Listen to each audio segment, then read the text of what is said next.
Good afternoon, everybody. How are we? It's a newsy day indeed. And last night we saw the very best of America. After spending nearly 300 days aboard the International Space Station, Butch Wilmore and Suni Williams are back on Earth. These two incredible astronauts were only supposed to be up there for 8 days, but because of the Biden administration's lack of urgency, they ended up spending 9 months in space. Joe Biden's lack of courage to act boldly and decisively was a big reason why Butch and Suni did not make it back until yesterday. But President Trump doesn't waste time. Immediately after taking office, President Trump directed Elon Musk and SpaceX to rescue these brave astronauts alongside NASA. The president also called the acting administrator of NASA and told her to bring the astronauts home as soon as possible.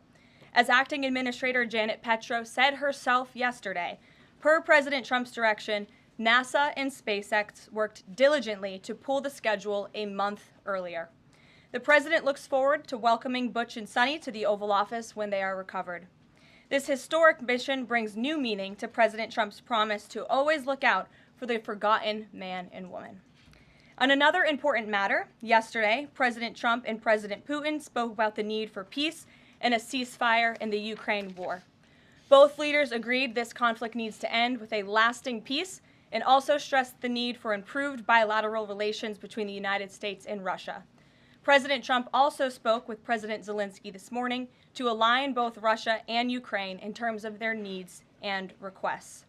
As President Trump has said repeatedly, the precious lives and money that both Ukraine and Russia have been spending in this war would be better spent on the needs of their people. This terrible conflict would have never started with President Trump in charge, but he's determined to end it once and for all.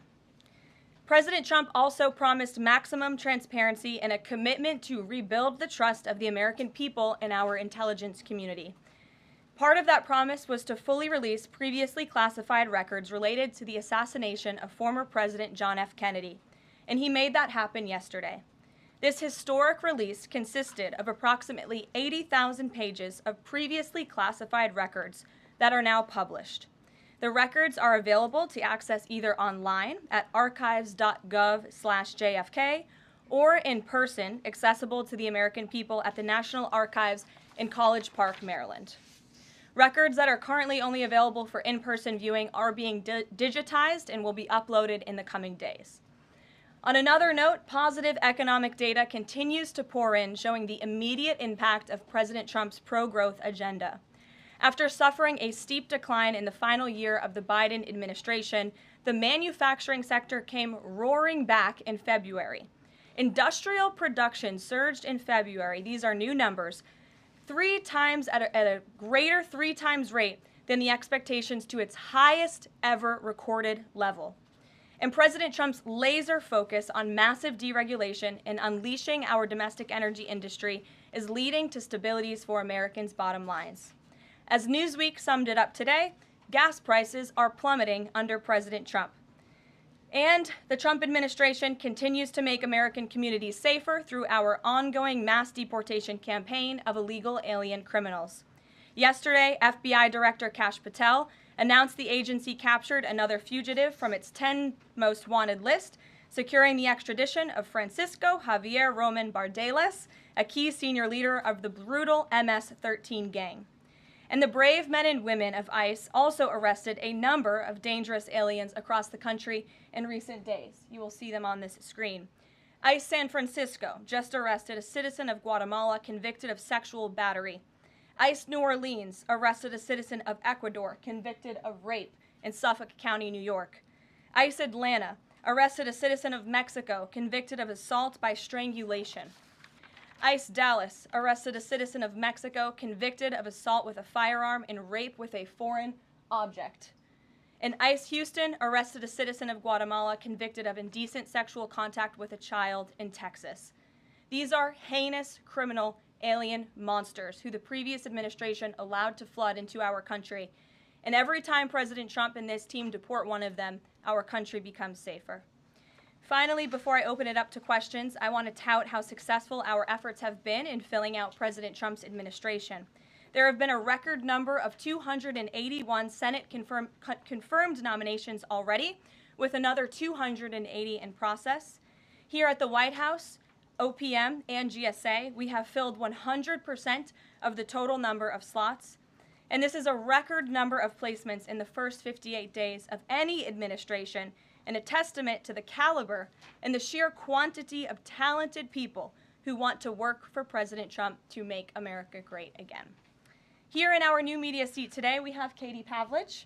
Katie is the editor of townhall.com, which is a subsidiary of Town Hall Media. It's a leading conservative news and opinion outlet based right here in Washington, D.C., with writers and journalists reporting around the country. Last year, Town Hall Media had 60 million unique users and 1.4 billion page views, with a broad reach on a number of social media platforms. With that, Katie, please kick us off. Thank you, Karoline. Really appreciate it. Sure. Thank you. So given the back and forth with this U.S. District Judge and the administration's use of the Alien Enemies Act, does the President plan to send new and additional flights of Venezuelan gang members, now designated as foreign terrorists, from the U.S. to El Salvador or elsewhere? Can Americans expect to see those flights sometime soon? Americans can absolutely expect to see the continuation of the mass deportation campaign that has been successfully led by this president, Secretary of Homeland Security Kristi Noem, and also our Secretary of State, Marco Rubio. Since you brought up the judges, I would like to point out that the judges in this country are acting erroneously. We have judges who are acting as partisan activists from the bench. They are trying to dictate policy from the President of the United States. They are trying to clearly slow walk this administration's agenda, and it's unacceptable. As the President said last night, we will continue to comply with these court orders. We will continue to fight these battles in courts, but it's incredibly apparent that there is a concerted effort by the far left to judge shop, to pick judges who are clearly acting as partisan activists from the bench in an attempt to derail this president's agenda. We will not allow that to happen. And not only are they usurping the will of the president and the chief executive of our country, but they are undermining the will of the American public, tens of millions of Americans who duly elected this president to implement the policies that are coming out of this White House. And then one more question. Senate Minority Leader Chuck Schumer said yesterday that he was united with Democrats in working against Americans who, quote, their attitude is, I made my money all by myself, how dare your government take my money from me? Or, I built my company with my bare hands, how dare your government tell me how to treat my customers? What is the president's response to this, given his upcoming tax agenda and need to work on Capitol Hill? Well, we certainly hope that Democrats all of a sudden are for more money in the pockets of the American public. The president has made it incredibly clear that he is committed to tax cuts. He is committed to passing a big reconciliation package later this year, ending no taxes on tips, taxes on overtime, no taxes on Social Security for our hardworking seniors. And we encourage everybody on Capitol Hill to support that when it comes to the finish line, especially Democrats who clearly need a boost from the American public right now. Their approvals are at an all-time record low. Thanks for being with us, Katie. Garrett. I have one other question, but I want to follow up on Katie's question, actually. You said the mass deportation campaign would continue, but she asked about the flights specifically. Will those flights to El Salvador continue while this case is being appealed? We don't have any flights planned specifically, but we will continue with the mass deportations. And I would just like to point out that the judge in this case is essentially trying to say that the president doesn't have the executive authority to deport foreign terrorists from our American soil. That is an egregious abuse of the bench. This judge does not have that authority. It is the opinion of this White House and of this administration, and that's why we're fighting this in court. And it's very, very clear that this is an activist judge who is trying to usurp the president's authority. Under the Alien Enemies Act, the president has this power, and that's why this deportation campaign has continued. And this judge, Judge Boasberg, is a Democrat activist. He was appointed by Barack Obama. His wife has donated more than $10,000 to Democrats, and he has consistently shown his disdain for this president and his policies, and it's unacceptable. You took me right where I wanted to go about the idea that these people are all foreign terrorists, but Judge Boasberg was originally appointed by George W. Bush and then elevated by Barack Obama. I just feel like I should clear that up. Well, let me just say something to that effect, Garrett. 67% of all of the injunctions in this century have come against which president?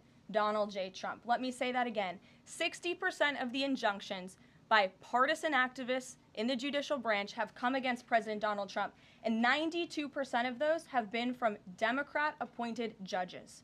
This is a clear, concerted effort by leftists who don't like this president and are trying to impose or slow down his agenda. So, given that, do you think it's a good use of Congress's time and the president's political capital to try to impeach and remove a federal judge, which would take 67 votes you're unlikely to get in the Senate?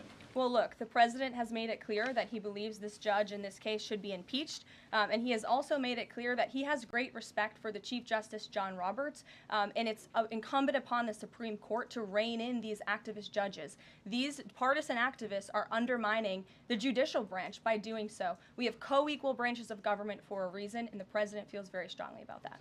Jackie. Thanks, Caroline.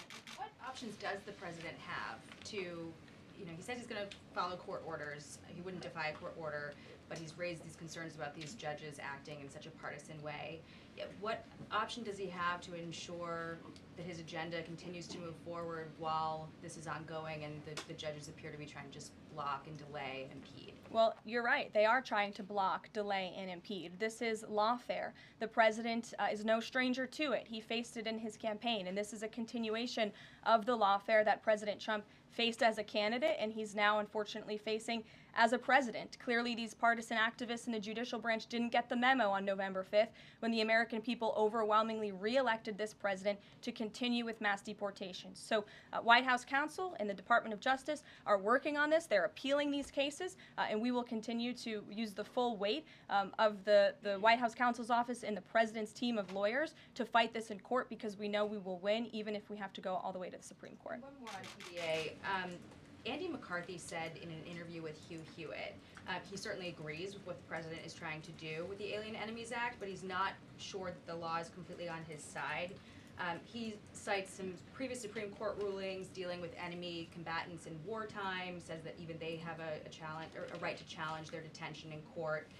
He raised concern also that while TDA has been designated as a terrorist organization, these individuals hadn't been prosecuted for terrorism. So my question is, will the president ask Congress potentially to declare war on these cartels for the invasion that he's talked about so that he's on stronger legal footing? Well, we absolutely disagree with the legal opinion of the individual that you mentioned. We would not have moved forward with this if we didn't believe the president. This was within the president's executive authority to continue with this mass deportation effort under the authority provided to him under the Alien Enemies Act. And when you read the act, as I did last time at the podium, a predatory incursion is absolutely what has happened with Tren de Aragua. They have been sent here by the hostile Maduro regime in Venezuela, and the president, immediately upon taking office, designated TDA as a foreign terrorist organization. And under this act, it is within the president's authority to deport these terrorists. And anybody trying to defend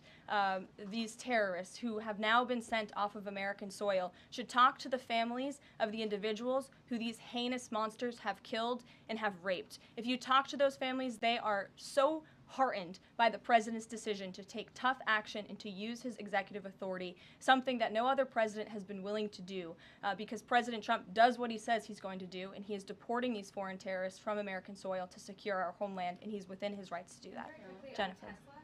Very quickly on Tesla, there's a website that's trying to dox Tesla owners across the country and saying they're only going to take down personal information when people show that they've sold their cars. What's the administration going to do about that? I haven't seen that website, but we certainly think it's despicable, the violence that has taken place against Tesla, the company, its employees, and also just Americans who have chosen to drive an electric vehicle. Many of them are Democrats, by the way.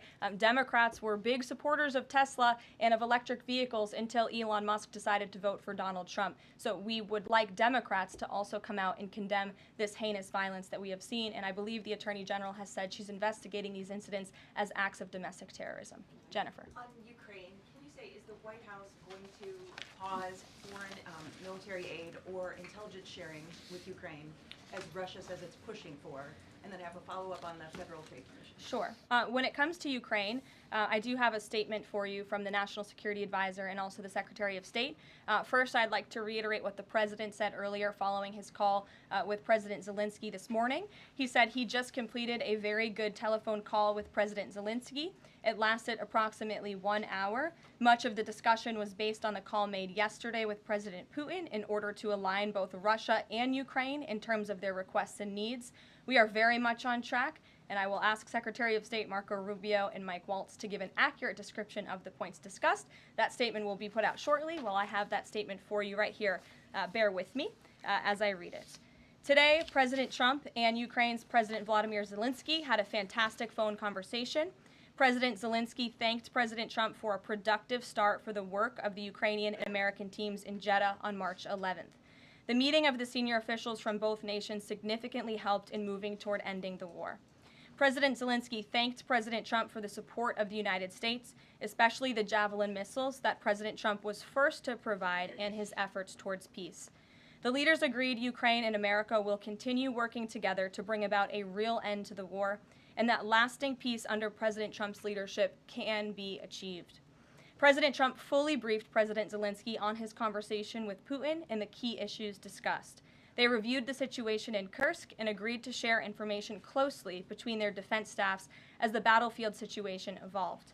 President Zelensky asked for additional air defense systems to protect his civilians, particularly Patriot missile systems, and President Trump agreed to work with him to find what was available, particularly in Europe. The two leaders also agreed on a partial ceasefire against energy. Technical teams will meet in Saudi Arabia in the coming days to discuss broadening the ceasefire to the Black Sea on the way to a full ceasefire.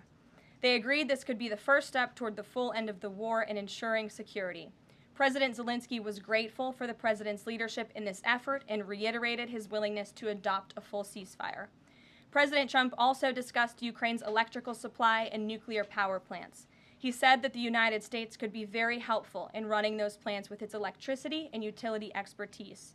American ownership of those plants would be the best protection for that infrastructure and support for Ukrainian energy infrastructure. President Zelensky also thanked President Trump for continuing to push humanitarian concerns, including the exchange of prisoners of war.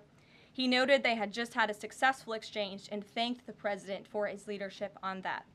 President Trump also asked President Zelensky about the children who had gone missing from Ukraine during the war, including the ones that had been abducted, and President Trump promised to work closely with both parties to help make sure those children were returned home. They agreed all parties must continue the effort to make a ceasefire work. The presidents noted the positive work of their advisors and representatives, especially Secretary Rubio, National Security Advisor Mike Waltz, Special Envoy Kellogg, and others. The presidents instructed their teams to move ahead with the technical issues related to implementing and broadening the partial ceasefire. The presidents instructed their advisors and representatives to carry out this work as quickly as possible. The presidents emphasized that in further meetings, the teams can agree on all necessary aspects of advancing toward lasting peace and security.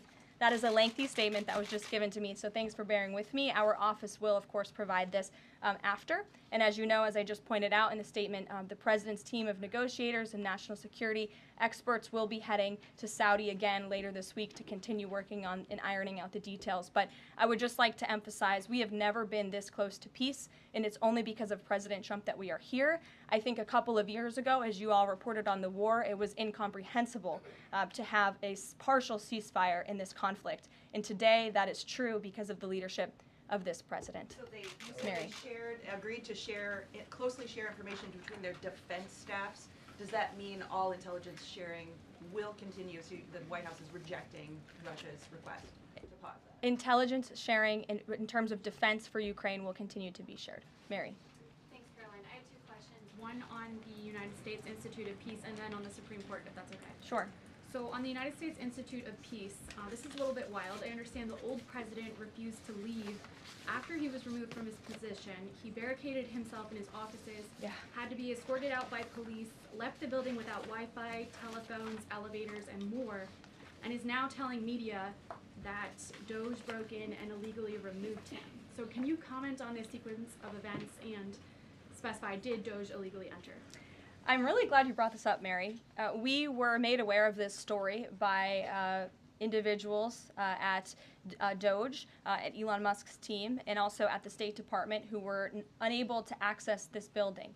And it became very clear that there was a concerted effort amongst the rogue bureaucrats at the United States Institute of Peace to actually physically barricade themselves essentially inside of the building to prevent political appointees of this administration who work at the direction of the President of the United States to get into the building. There was a piece in the Daily Caller, thank you for sharing the truth on this, about what happened. Staff contacted the MPD in an attempt to prevent Doge personnel from entering. They barricaded the doors. They also disabled telephone lines, internet connections, and other IT infrastructure within the building. They distributed flyers internally, encouraging each other to basically prevent these individuals from accessing the building. I use this to say this is what Doge and this administration is facing. It's a resistance from bureaucrats who don't want to see change in this city. President Trump was elected on an overwhelming mandate to seek change and implement change, and this is unacceptable behavior. Thank you. And just really quick on the Supreme Court, I know it's been almost 3 years now since the leak of the draft Dobbs opinion to Politico, actually. A leak which sparked protesting outside the homes of the justices and even brought on one attempted assassination attempt. I know Justice Alito said that it made the justices targets for assassination, but yet the Supreme Court has not tracked down any leaker. Does the White House have interest in finding out who that leaker was, and can you comment on that at all? I know generally speaking the president has an interest in finding leakers and he believes it's unacceptable, and it's the position of this administration. You've seen the Secretary of Homeland Security has taken tough action at her agency. Leaking is unacceptable to this president and to the leaders across the board in this cabinet, especially when it puts people in harm's way. Sure. Thank you, Caroline. A mom whose daughter was forced to change in a locker room with a biological male at school filed a complaint with the DOJ. How will the Trump DOJ deal with violations of President Trump's orders protecting women and girls like this? I would defer you to the Department of Justice on that specific case, but the president has made it incredibly clear that it is the policy of this administration that there are only two genders, male and female, only two sexes rather, male and female, and that we are not going to tolerate such behavior by men pretending to be women. The president will continue to strongly stand for the rights of women and girls, not just in sports and on athletic fields, but also in private spaces like locker rooms and bathrooms. Sure. Go ahead. Thank you. On the FTC, two quick questions. Can you explain the president's thinking in his decision to fire the two Democratic commissioners, especially given that Mark Meadow is on track to be confirmed next week and there would be a Republican majority? My biggest question is why now? Sure, because the time was right to let these people go, and the president absolutely has the authority to do it, and they were given ample notice in a letter that I believe your outlet reported on, so it pretty much explains exactly why this administration chose to let those individuals go. Is the ultimate goal to get this to the Supreme Court to try to overturn the 1935 precedent? The goal was to let these individuals go. If we have to fight it all the way to the Supreme Court, we certainly will. Rachel. Back to those deportation flights to El Salvador, can the administration provide any more details on how authorities determined that each of those men were in fact members of a gang? And if the White House can publish images, photos, videos of those men, why can't the administration just release basic information like their identities and names? We are not going to reveal operational details about a counterterrorism operation, but what I can assure you, as I said on Monday, we have the highest degree of confidence in our ICE agents and our Customs and Border Patrol agents who have committed their lives to targeting illegal criminals in our country, particularly foreign terrorists, and they had great evidence and indication. They have the highest degree of professionalism, and they were 100% confident in the individuals that were sent home on these flights and in the president's executive authority to do that. Just to follow up, I know in the last briefing you cited privacy concerns as a reason why the administration may not be able to reveal the identities. What exactly are the privacy rights of immigrants who were deported that the administration says were dangerous enough to be sent to El Salvador and sit in a prison? Again, as I just said, we're not going to reveal the operational details of a counterterrorism operation for quite obvious reasons. We're trying to combat terrorism here in the United States of America. Jeff. I could ask something else about the phone call yesterday. There was a couple different readouts from the Kremlin and the U.S. on a couple different points. One was energy and infrastructure. The U.S. statement said energy and infrastructure. The Kremlin said energy infrastructure. What is your understanding of what the actual substance of that disagreement was? Then I have one other question on that. I would defer you to the readout that was provided by the White House. That's our understanding, and that's the truth. And if I could ask a question about the judge as well. How does a president define a bad judge? Is it just someone who disagrees with him? And is that a dangerous precedent in this case, because this is a temporary ruling from Judge Boasberg that he could ultimately rule in your favor? Is he setting up a standard here for calling for the impeachment of a judge who may ultimately rule on your side? No, it has nothing to do with disagreeing with the president on policy. It's with disagreeing with the Constitution and the law. And it's trying to usurp the authority of the executive branch of this country. It's having baseless reasoning for these injunctions. And it's a clear effort by these judges to slow roll this president's agenda. And if you just look at the injunctions that this president has faced, deporting foreign terrorists from our homeland, hiring and firing of executive branch employees, which when the president is the executive of the executive branch. You also see an injunction by a partisan activist judge when it comes to the Secretary of Defense trying to determine the readiness of our troops and the qualifications of our troops in our armed forces. Does a single district court judge really have more authority over the Commander-in-Chief and the Secretary of Defense to determine who should serve in our United States Armed Forces? Absolutely not. Anyone who has taken a basic civics lesson can understand that, and it's ridiculous lawfare that we are witnessing. The president said he supports. I'm sorry. The president said he respects the Chief Justice here. Does he respect him specifically on this case and this opinion, or respects him overall? And has he spoken to any other Supreme Court justices? The president respects Chief Justice Roberts overall. He just expressed that to me in the Oval Office, but it's also quite clear that the Supreme Court needs to rein in these judges who are acting as partisan activists, and they are undermining the judicial branch, and it's a dereliction of duty on their behalf. Deanna, go ahead. Thank you so much, Caroline. On the call with Zelensky, did they discuss the minerals deal at all? Is that back on the table, and what do the Ukrainians have to do to get that back on the table? And then one on the Russia call as well. Again, I just provided a very lengthy readout of the call that was provided by the Secretary of State and the National Security Advisor. And now we have moved beyond the economic minerals deal. We are at a place of peace. We're at a partial ceasefire, and we're moving towards a full ceasefire and a long-standing peace in this conflict. And that's great news for the American public. The Kremlin readout mentioned that Trump and Putin spoke about potential U.S.-Russia hockey games. And the Kremlin readout also said that Russia wanted the U.S. to stop U.S. intelligence and U.S. funding to Ukraine. The president has said that that conversation did not happen. Just wondering if you can get us any more clarity on that. And also, again, if it's energy infrastructure or if it's energy and infrastructure, because I think there is a big difference between that. Again, as for the readouts of the call, I would defer you to ours. And when it comes to the topic of hockey, it did come up. However, we're more interested in securing a peace deal than scheduling hockey games right now. Sean. Hey, about the deportation flight. So was it the president himself who directed the planes to stay in the air after the judge ordered them to turn back? The president invoked the Aliens Enemies Act with a proclamation, which then directed the Department of Homeland Security and the Department of State to move forward with the plan of action. And as I said yesterday, all of the planes that were subject to the judge's written order took off before the order was submitted in court. I was asked and answered that question multiple times yesterday. Kate, go ahead.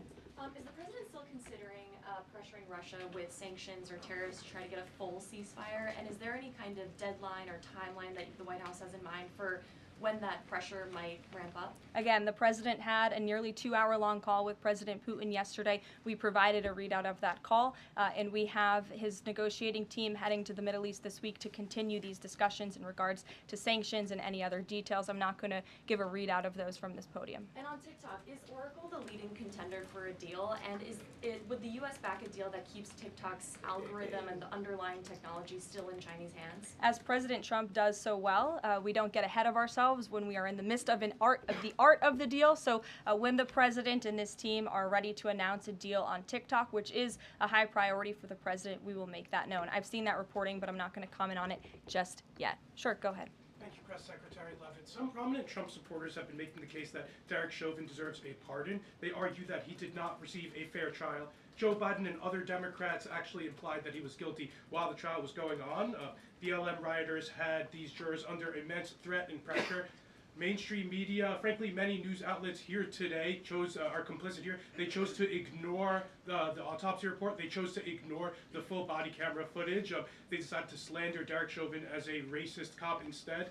Does the administration believe Derek Chauvin received a fair trial, and will they consider a pardon moving forward? The president has been asked and answered this question. He said it's not something he's considering at this time. Philip. Thank you. Two questions. First, just a follow-up on the readouts from those calls. When it comes to the discrepancies between the U.S. and Russian readout of that call between President Trump and Putin, is it the president's assessment that something is getting lost in translation, or does he believe that the Russians are trying to play games here? Nope. The president believes in his team that put the readout out, and he also put his own out on Truth Social. We've been incredibly transparent about all of the president's calls with foreign leaders, and again, I would defer you to the readout. And then following up Michael. on... Thank you, Karoline. White House said yesterday that gas prices across the U.S. have fallen for the fourth straight week. 34 states now seeing gas under $3 a gallon. This limited ceasefire with Ukraine regarding oil refineries, energy, will that affect gas prices here in the U.S.? Well, it's certainly the president's hope that gas prices will continue to fall, and he's working every single day to ensure that we do. As you just mentioned, there's been very encouraging data. Inflation is cooling and gas prices are falling. The president has established a National Energy Dominance Council, and it's ultimately the president's goal. And this administration is working hard on it every single day to increase our energy production right here in the United States of America, to have it Trump energy boom like we saw in our first term, which will not only lead to lower fuel prices here at home, but also lessen the rate of inflation that was created by the previous administration. One more on Tesla, Caroline. Tim Waltz, Governor Waltz, saying last night he frequently checks Tesla stock, in doing so to, quote, give me a little boost during the day. How should Americans view politicians who take pride in the downfall of an American car company? I think that's quite sad, but I think Governor Walz unfortunately is living a sad existence after his devastating defeat on November 5th. Reagan, go ahead. Thank you, Caroline. Across the country, Tesla cars are being lit on fire, dealerships are being shot up, Molotov cocktails are being used. There was a website posted yesterday that shared the addresses of private Tesla owners and reportedly had Kash Patel's information on it. AG Bondi has called this acts of domestic terrorism. Does the White House have any indication that this is some sort of coordinated movement or that it's being funded by some outside group? And do you know if the investigation by the DOJ is being investigated as incidents of organized terror? I believe the Attorney General has made her comments clear on that. She is investigating these events as acts of domestic terrorism, and we fully condemn them. And as I said earlier to Jackie's question, we think it's despicable what is happening to not just this American company, but also their innocent employees. And again, innocent Americans who drive these vehicles. And we condemn it wholeheartedly. Sure. More than 24,000 workers in 18 agencies are in the process of being reinstated. What is your message to these workers, and can you assure them they won't be fired again as the administration directs agencies to do more layoffs? Well, the administration is complying with the court's order. Again, as I have spoken about repeatedly, we think it's despicable that we have judges acting as judicial activists, partisan activists, trying to dictate who the President of the United States, the executive of the executive branch, can hire and fire. We have never seen anything like this. We are fighting this in court, and we will continue to fight it all the way to the Supreme Court if we have to. And as for federal employees, it's been the very common sense position of this president and the administration that bureaucrats here in Washington, D.C. need to show up to the office just like the rest of America. Middle-class Americans, from doctors to business owners to teachers to law enforcement officers, have to show up to their offices every single day. And the president has made it a clear priority that people in this city have to do the same. And we are also continue to be committed to reducing the scale of our workforce and to reducing the size of our federal bureaucracy here in Washington, D.C. to save taxpayers' money. Annie, go ahead. Thanks so much. In the statement that you read, you referenced the president's interest in helping return Ukrainian children to their parents, to their families. There's an organization that provides intel and information about those children that their aid has been cut. It's a Yale University program. that used foreign aid. And I'm curious if, as part of this new thinking with Ukraine, that aid might be unfrozen. I have no updates about that or that specific program at this time. Karen. Thanks, Caroline. Just to follow up on your answer to the question on the minerals deal, you said that the White House has moved beyond the minerals deal. What does that mean? Is that no longer on the table? Nope. It means the minerals deal was that first set of framework that you all saw in that very public meeting with President Zelensky and President Trump in the Oval Office. We are now focused on a long-term peace agreement. As you know, on that deal, or that meeting between President Zelensky and President Trump, the Ukrainian president at the time wasn't talking about a greater peace deal. We are now at that place where we are talking about that. So we've moved beyond just the economic minerals deal framework, and we're looking at a lasting ceasefire. Right now we're at a partial ceasefire, but again, the president is sending his highly skilled, intelligent, and experienced team to Saudi Arabia later this week to continue fighting for peace in this conflict. And I would just reiterate one more time, we have never been closer to peace than we are today. Thank you very much, everybody. We'll see you later. Caroline, you got the question?